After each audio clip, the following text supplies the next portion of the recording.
менде Аида Жекшенбаевна ошондо деген 87-беренеге жараша эми бул подкуп жөнүндө сөз болуп атат да. Штрафтар деген 3000 сом штраф деп атасыз, Так, 87 прим 2-де, ой, азыр прим 3-тө, ушул сейчас азыр прим 3-тө. Ооба.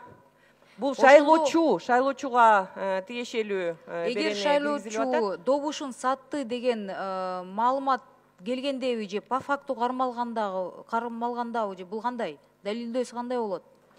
Биринчиден ушундай бир маалымат түшсө, бул маалымат ЕРППге кирип калат. Анан процедураларды уже МВДге тиешелүү процедураларды аныктоо, иликтөө процедураларды уже МВДге. Анда укук коргоо органдары айтып койгулачы, по факту кантип далилдейсиздер шайлоочу акча алды дегенде, ошондо кантип штраф салынат? Сам процесс. Не штраф салуу, а кантип далилдейбиз да? Кантип далилденет сөздүн ачыгы? Мына азыр шайлоочулар угуп жатат да. Подкуп болду деп информация келди. По факту бул кандай? Видео тартылабы, сүрөткө түшүп калабы, же кандай? Же акчаны деген маркировать этип атай мындай немелери болобу? Кандайча да? Кантип далилдейсиздер? Урматтуу Эльвира Жыргалбековна. Сиз туура айтып атасыз. Микрофонду жакыныраак алып алыңызчы, Сураныч. Жакыныраак угулбай атат да. Берде маалымат түшкөндөн кийин бул бирдик реестрге катталат, ошондон тергөө амалдары башталат да. Сиз азыр ачык айкын айтып бербейсизби? Кантип далилдейсиздер да? Видео подтверждение керекпи? Видео, фото, видео ошолор тасмалар болсо ошолор. Же бирөө келип туруп кечөө сизге 1000 сом берди деп заявление жазса, ошентип барып ошол сөздүн аркасы ошол сөзгө ишенип эле барып камай коесуздарбы? Штраф салып коесуздарбы? Жок, бул штраф сот аркылуу салынат. Доказательство эмне болот? Только видео, Доказательство база биз ошо сиз айткандай видео байкоо, фото, видео ошолор же сурак допростор менен очный ставкалар ошол менен тактап туруп анан только сотко мындай кайрылуулар ар кайсы булактардан түшүшү мүмкүн. Бирок ушул укук коргоо органдор өзлөрүнүн өзлөрүнүн жанакы процедуралары боюнча ошо аныктоо, иликтөөнү өзлөрү жасап, анан сотко. Эмнеге менин убактым кетип атат? Мен сүйлөгөн жокмун да. 10 секундум кетип калды. 10 секундуңуз кетип калды, мен да байкап калдым, кош беребиз. Улантып бериңиз, Аида Жекшенбаевна. Аныктоо, иликтөө өткөндөн кийин сотко тапшырылат. То есть азыр процедуралар мындай жазыла элекпи по факту? Ар кайсы булактардан бул маалымат түшүшү мүмкүн. Аида Жекшенбаевна, на практике сиз билесиздер, биз да экөөбүз тең шайлоодон өткөнбүз. Жалган маалымат менен жөн эле штраф салынып калбасын, бул да жарандар таарынып калбасын кийин да, ошон үчүн сурап атам да. Доказательство катары штраф салуунун алдын ала Эльвира Жыргалбековна. Кечирип коесуз, Аида Жекшенбаевна, азыр Борбор шайлоо комиссиясынын орун басары Абжапар Гапуровичке жооп берип койсун. Анан кийин.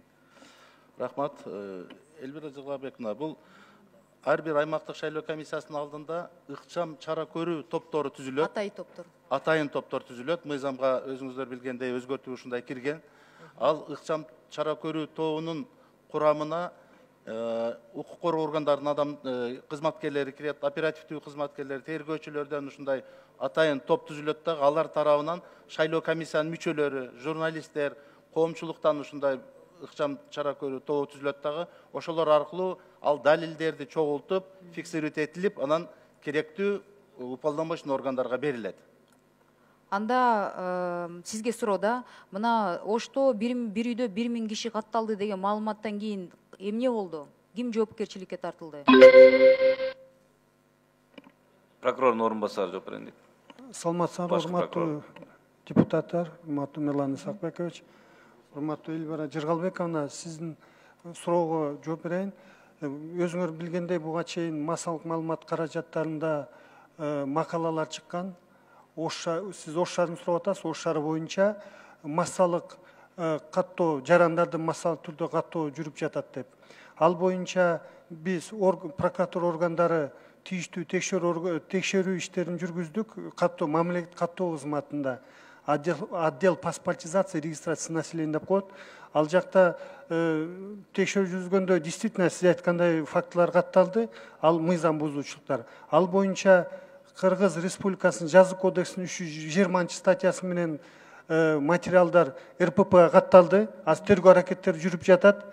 Күнөөлүү адамдар күнөөсү такталса, алар кылмыш жазасына тартылат. Анда сизге да Нурлан Касымбекович, шайлоо учурунда билесиздер, уюшкан кылмыштар топтордун активациясы болот да. 10 секунд. Эгер ошондо арыз түшсө, укук органдары реакция кылбаса, укук органдарына кандай жоопкерчилик болот?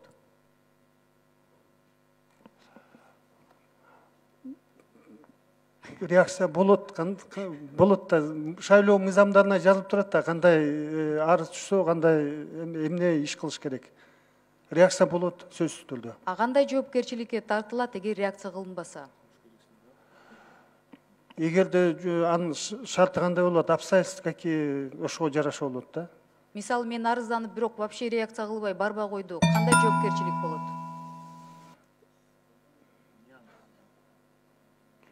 Ал бир арыз кандай эме мааниде эле.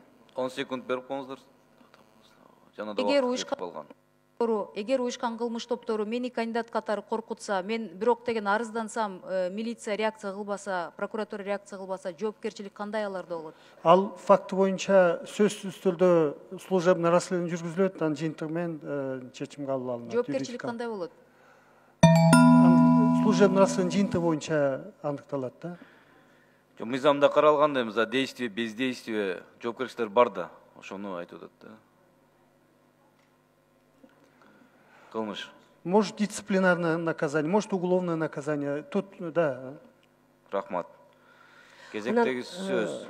Милан Сапекович, 87 прим 3 беренесине да кошумча бар.